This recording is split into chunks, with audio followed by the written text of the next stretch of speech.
How wonderful to be speaking at the first ever PSA Afghanistan convention.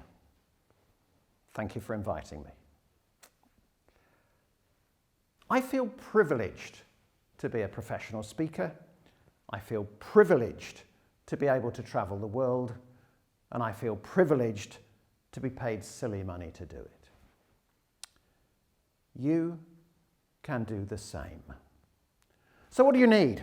What do you need in order to become a professional speaker, an international professional speaker? The first thing you need is a keynote, a carefully crafted, compelling 30-minute keynote.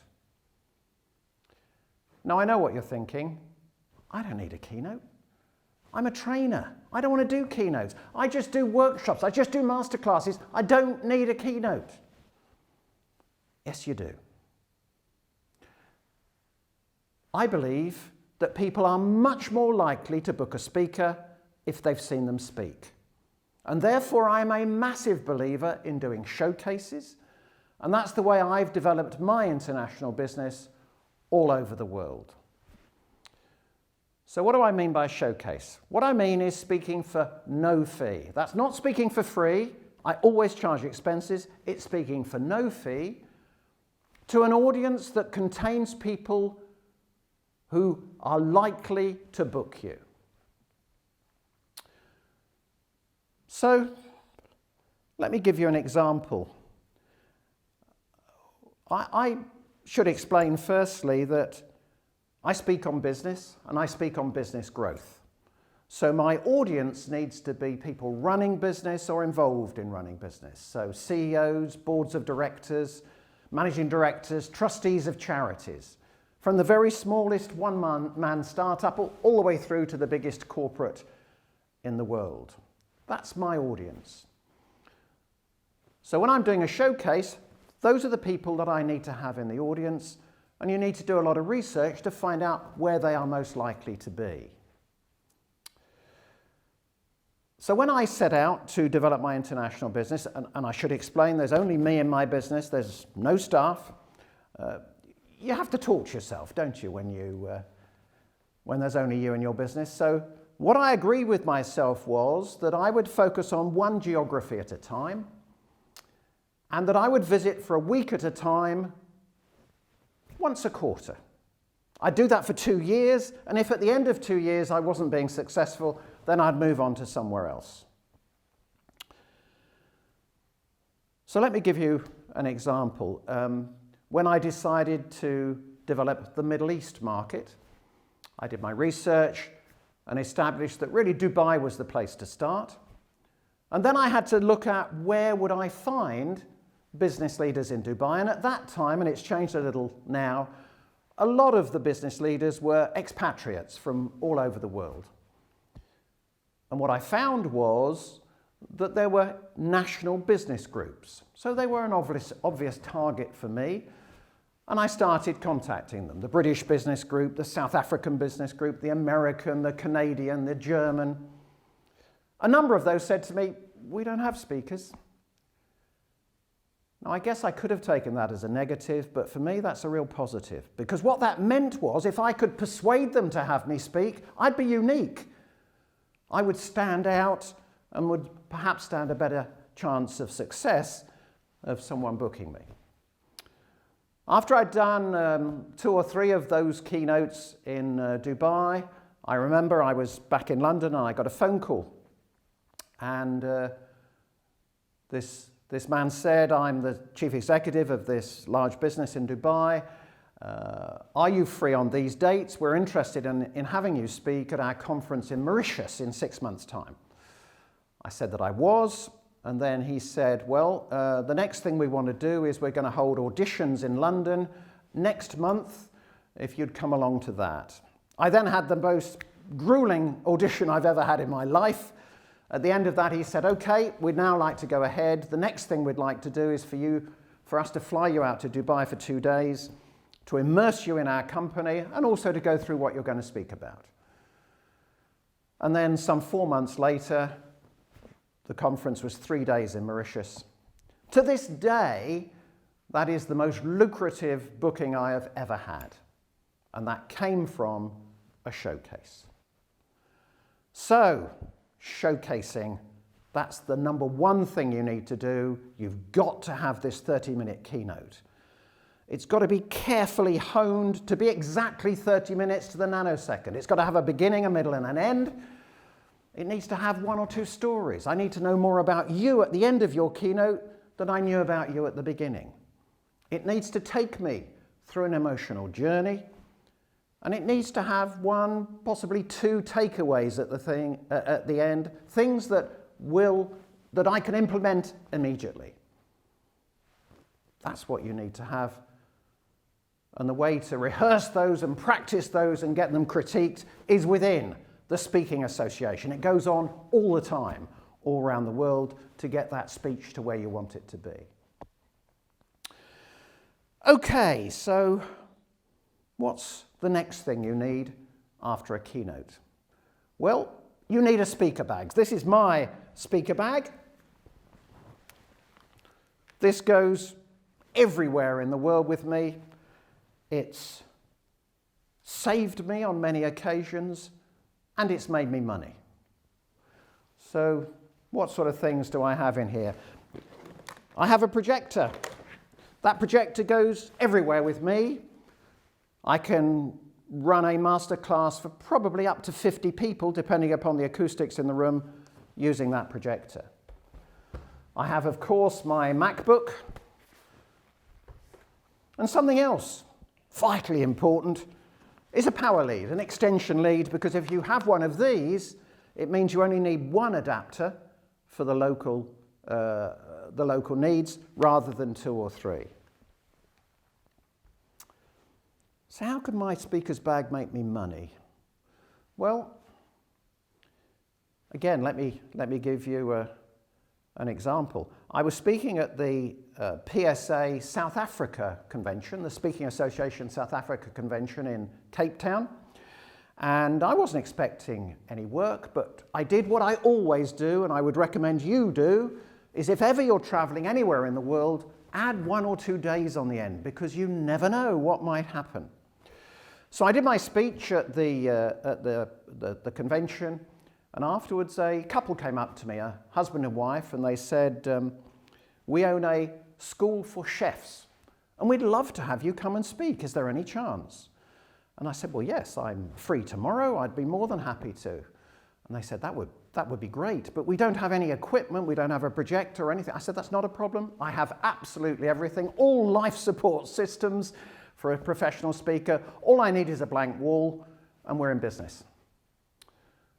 The next day, I ran a half-day masterclass for all the trainee chefs, and the fee they paid me more than covered the entire trip to South Africa. So, a speaker's bag. What else have we got in here? Yes, very small point. You need a large jumbo pen if you're going to write on flip charts.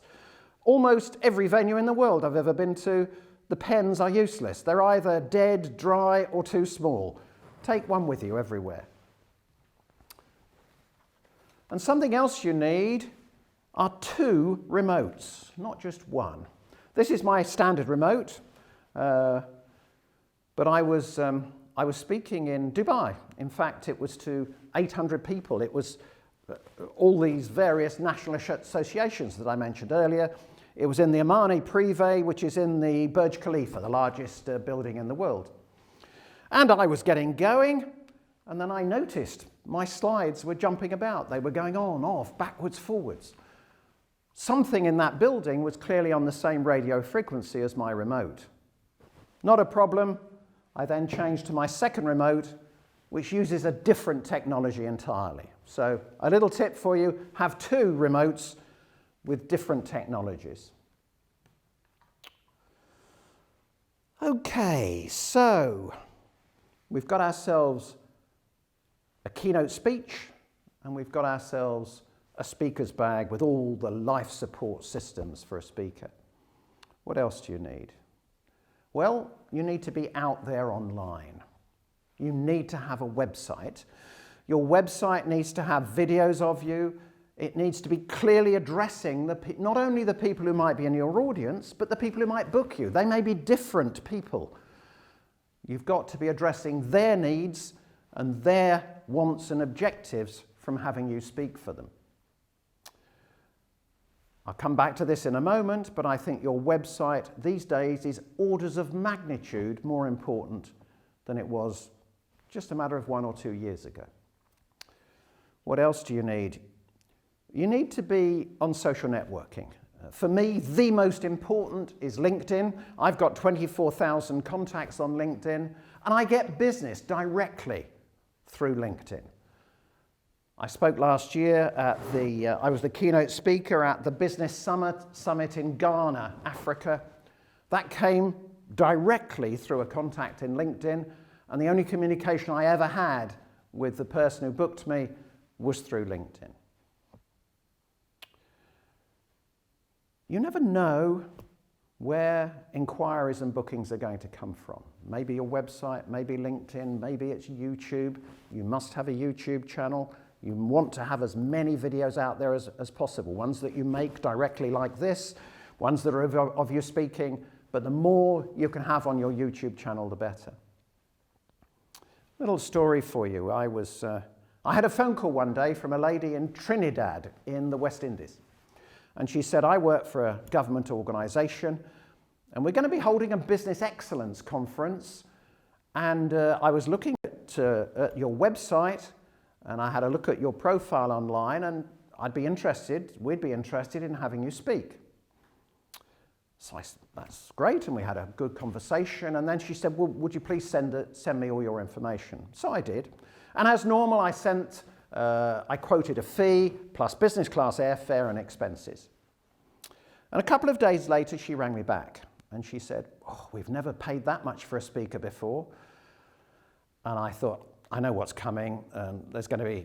She's going to look for a price reduction. But no, that isn't what she said at all. She said to me, would you expect us to pick you up at the airport? And I said, well, yes, that would be normal. And she said, well, I'd rather not do that. We'd rather not do that. Would you mind re-quoting for an all-inclusive price? Flights, hotels, everything. I said, yeah, of course I will.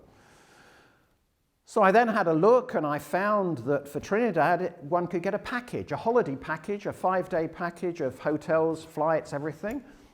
And my wife and I could go together. I could go a couple of days early, and I could then offer to do media, to do TV and radio.